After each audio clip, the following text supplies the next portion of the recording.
Today we have a big topic to cover. Today we're going to talk about time. And this topic is not only applicable for entrepreneurs with ADHD, it's applicable for anyone that has ADHD. In particular, I find that couples have quite a few arguments around this concept of time. I'm Roxana Cardos. I'm a business psychologist working as an ADHD coach, and every week I come here online on YouTube to give you your weekly dosage of ADHD knowledge. Let's begin. Let's start by playing a game. I like to use this game when I'm doing keynotes in order to show people in the public that people with ADHD have a different brain wiring. In this situation, we're going to use this game to see what is your relationship with time. I'm only going to give you the answer at the end of the video, so make sure you watch until the end. Okay, so here's what I want you to do. First of all, I want you to close your eyes, and then with your dominant hand, point into the future. Go on. Do it. Point into the future. Now I want you to open your eyes and I want you to have a look. Where are you pointing?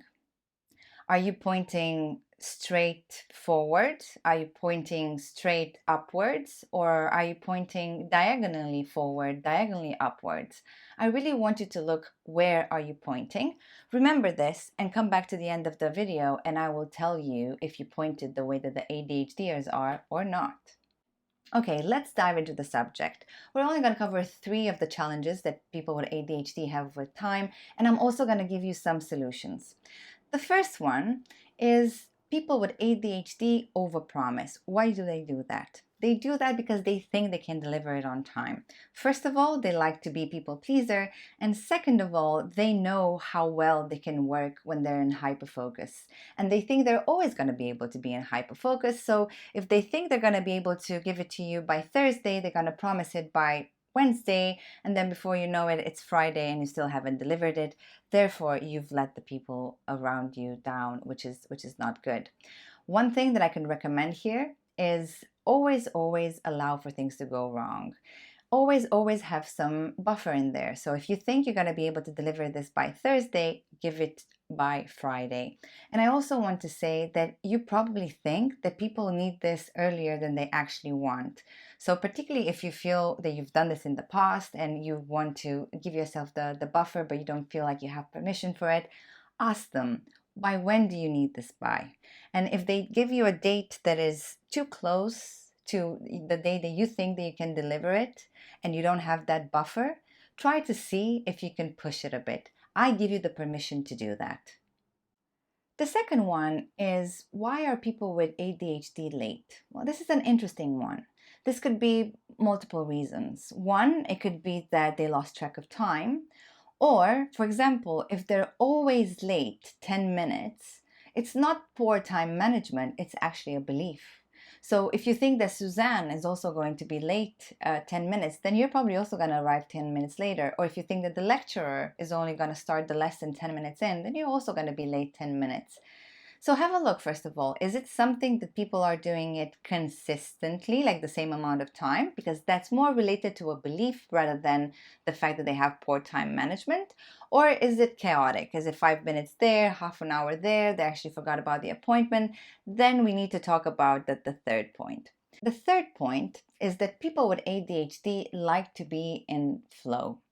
And if you keep them too much in structured time and you don't give them flow, they're going to be very sad puppies. You don't want to do that. This is why people with ADHD resist using calendars. They can't guarantee that at 3 p.m. they're going to feel like doing the task that they set themselves to do at 3 p.m. One of the things that I do with my clients is I make them do a list in their bullet journal for the things that they want to achieve in that day, but we don't put them against time because they find it way too restrictive. The majority of my clients actually like to use electronic calendars, but the challenge with that is that if you ignore the notification when 3 p.m. comes, then it's not working for you. So you have to continue to look for things that are going to allow you to take you outside of that flow zone once you find it. In the previous point, we spoke about why people with ADHD are being late. It's also related to this one. When you have 30 minutes left until you need to leave the house to go to a wedding, you might find yourself in flow, and then you don't want to leave that zone because you feel that you're never going to be able to find that zone again. That's not true. Like, you need to trust that you're going to be able to find flow again. There's certain things that you could do to find what gets you into the flow and recreate that environment again so you can do that. But you need to be able to trust that you're going to be able to get back into the flow in order to really leave when you have to leave. Okay, so I promised you at the end of the video that I am going to give you the answer for the game that you took in the beginning of the video. This is your last chance to go back and watch it and do the game, because otherwise I'm going to spoil it for you. Here it goes. People with ADHD point straight forward or straight upwards. People without ADHD, they point diagonally somewhere, like either somewhere between forward and upward. So something like this to the future. And if you think about it, the relationship with time, if they think that the future is right in front of them, they don't have a lot of visibility. They don't have a lot of visibility to plan, versus if you have it slightly in diagonal. And the best analogy I can give you is with the domino, right? So if the domino pieces are right in front of each other, then you only get to see one, right? Like, you can't tell if they're going to be 100 behind or if they're 2 behind. Whilst if they're on the diagonal, you get like a really good preview of what's coming up next. So like, you understand like the consequences. And probably in a future video, or if you want, we can jump on a call and we can talk about this. We talk about the implications of this. So ADHDers not being able to see so much into the future, sometimes it stops them from planning the way that they should be planning for the future. Not everyone, but in some ADHDers, you get to see this on a quite regular basis. And this is why coaching is really, really helpful, because you have someone there with you helping you look into the future and helping you put things a bit in diagonal so you could prepare for what's coming. Okay, thank you so much for watching the video today. Hopefully you've enjoyed it. I would be very interested to know which sections of the video did you enjoy the most. Are there any strategies that you're thinking to apply in your life? Are there any things that you can relate with? Let me know down in the comments and I'll make sure I'll respond to each and every one of you.